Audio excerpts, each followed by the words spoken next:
Special edition of the Rebel Yell podcast on the Trib Live High School Sports Network. It's still presented by our friends at Edgar Snyder and Associates, edgarsnyder.com, since 1982. Boom, there it is.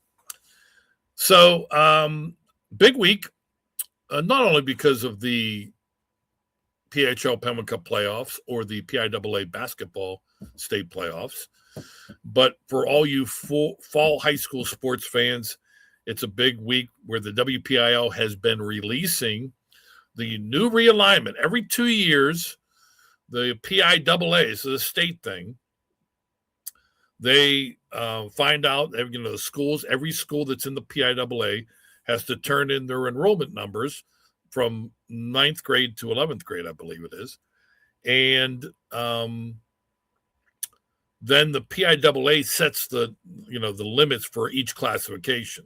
This and above is 6A. This, between this and this, is 5A for each sport, because that number differs.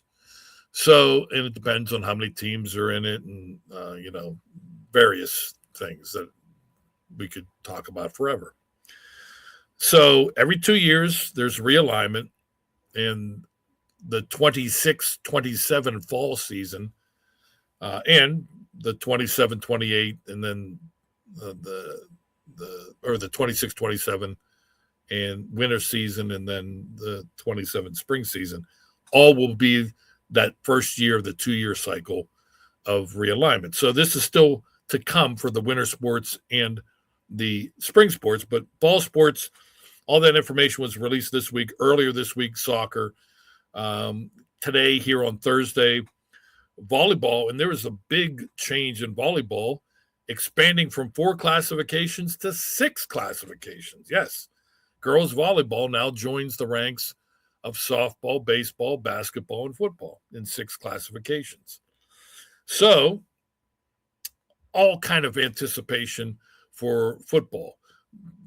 Teams coming and going. A lot of the independent schools, all but Butler, those 4 Fayette County schools that have been playing an independent schedule, Connellsville, Uniontown, Albert Gallatin, Bronzeville, all back in the WPIAL. Butler's still playing an independent, and Baldwin made the decision to leave the WPIAL and play an independent schedule over the course of the next 2 years. You have that. You have which schools are going up, which schools are going down, which schools are appealing, as Aliquippa did, and successfully so. They go from 4A to 3A. So all that, plus there were various ideas given to the WPIAL as far as how they should, break up the conferences, and should it be just strictly on geography? Should it be strictly on competitive balance? Should it be something in between? And that's the route they took. Not a ton of changes, but some changes of note. That's why we're here, to run them down and highlight them for you. If you want to expand the screen, not now. Once Chris throws up the new football sectional conference realignment, you can expand so you'll be able to read and follow along. Again, you don't want to do it when I'm on the screen. So, Chris, if you want to weave your magic, and we will begin on the changes. There you go. Now you can go full screen. No changes at all in 6A. It's the same 7 teams of Cannon-McMillan, Central Catholic, Hempfield, Mount Lebanon, North Allegheny, Norwin, and Seneca Valley. So there's absolutely 0 changes in Class 6A. 5A, let's start with what is there labeled as Section 3. That's the Allegheny 6 Conference. No more Baldwin. They're playing the independent schedule.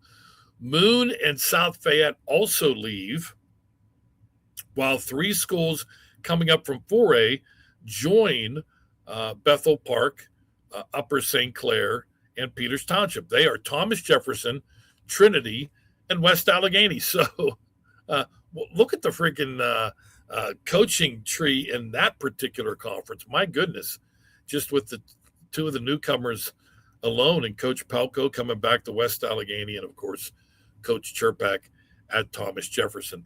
So the last 2 years, the Allegheny 6 Conference has been the most complete up and down. No question about it in Class 5A. Doesn't look like it's going to change over the next 2 years, but time will tell.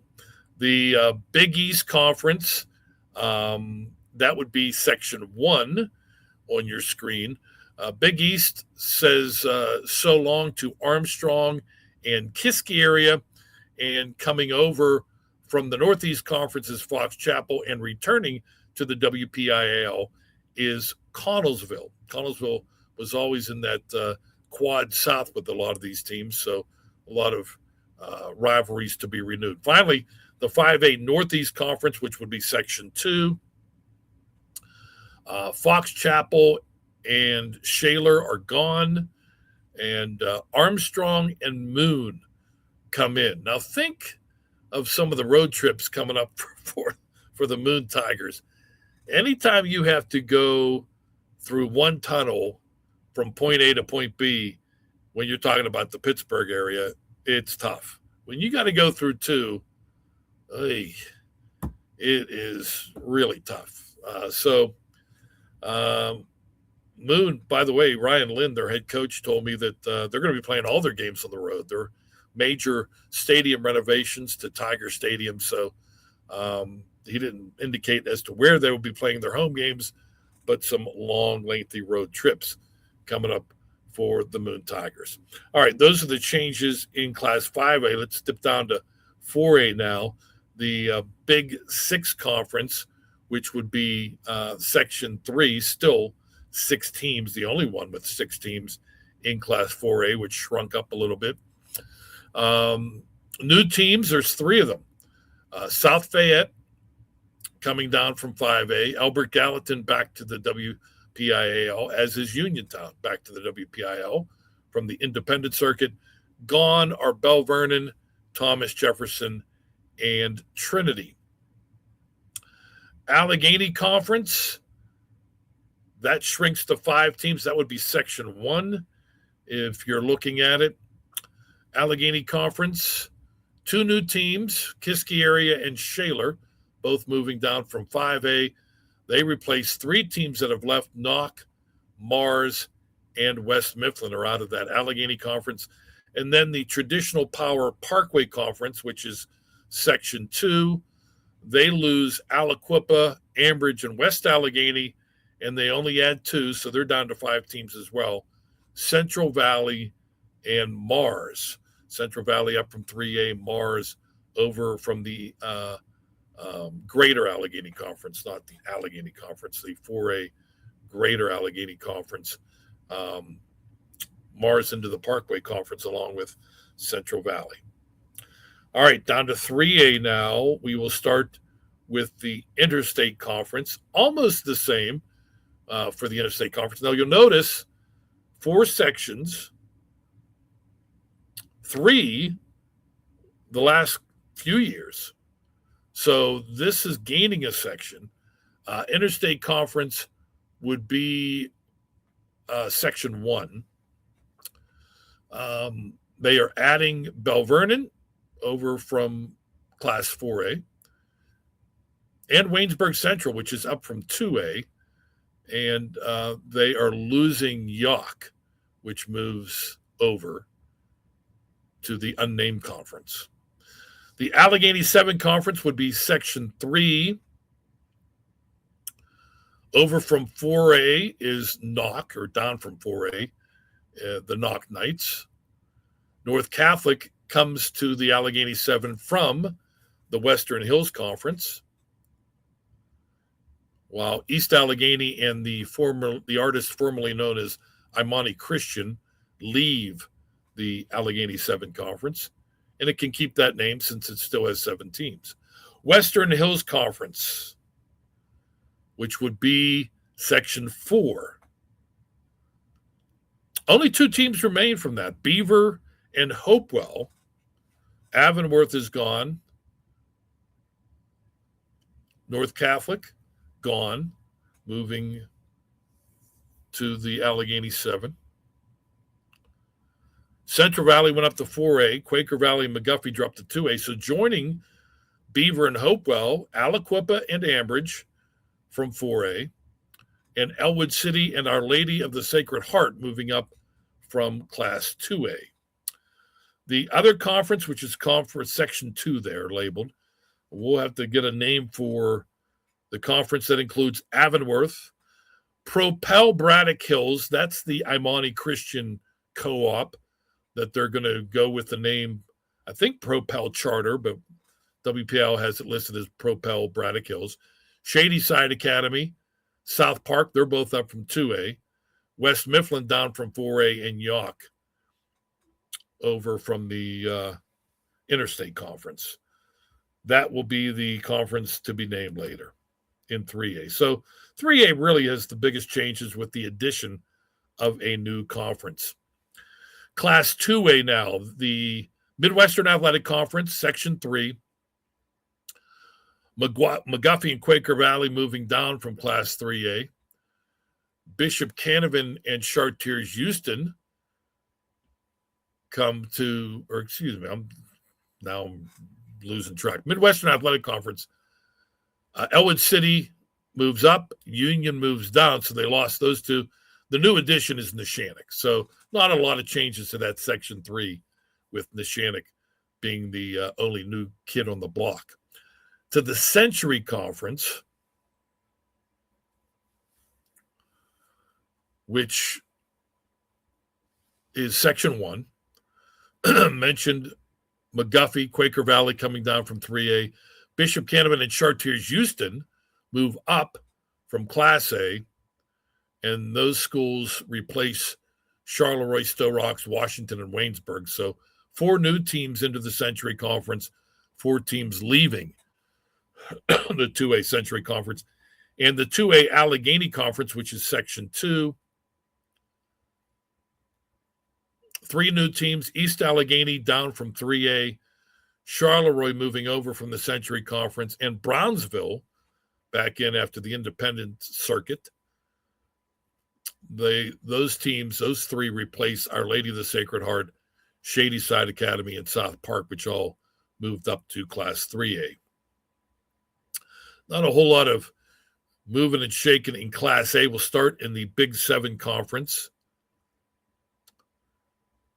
where Neshannock moved over to 2A, so they are gone, but Union and Cornell, Union down from 2A, Cornell over from the Black Hills, move into the Big 7 Conference, which would be Section 3, as you're looking at it.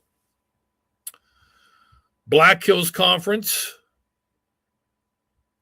4 new teams in, that's Section 2. Bentworth, Brentwood, Stowe Rocks, and Washington, all newbies to the Black Hills. Washington and Stowe Rocks coming down from 2A. Bentworth and Brentwood sliding over from other conferences. Gone from the Black Hills, Bishop Canavan, Chartiers Houston, Cornell, and Sarah Catholic. Class A Eastern Conference. That would be Section 4. A lot of the same teams, Clareton, Greensburg Central, Jeanette, Leechburg, Riverview, Springdale. We've seen them in the Eastern Conference. Fraser is gone. Brentwood is gone. New team replacing those 2, just 1, Sarah Catholic.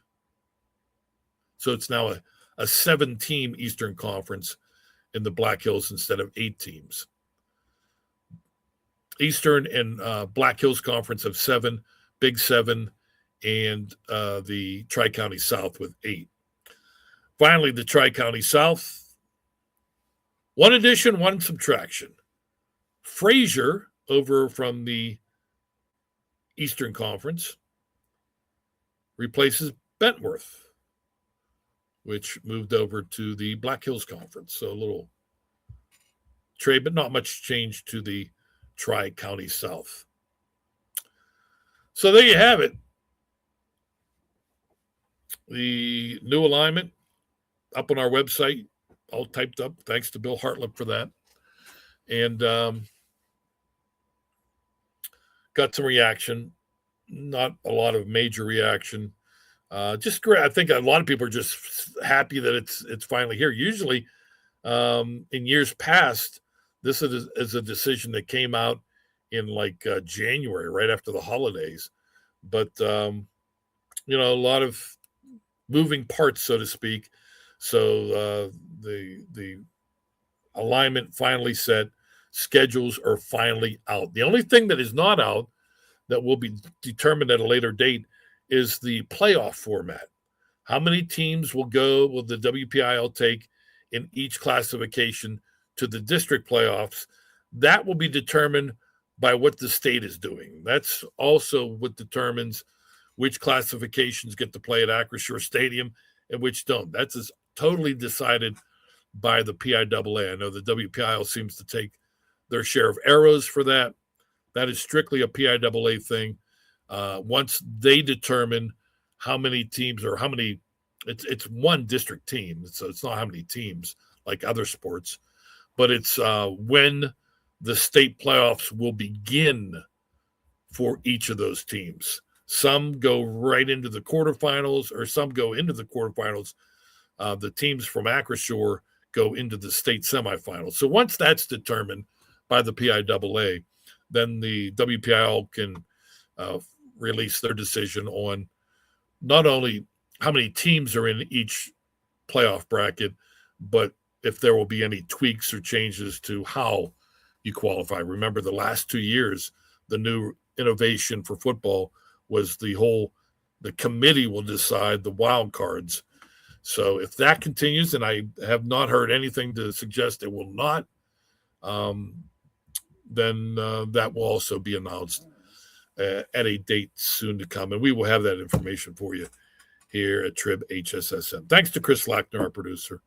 I'm Don Rebel, still a 20-minute podcast. Sorry, Bill Hartlip.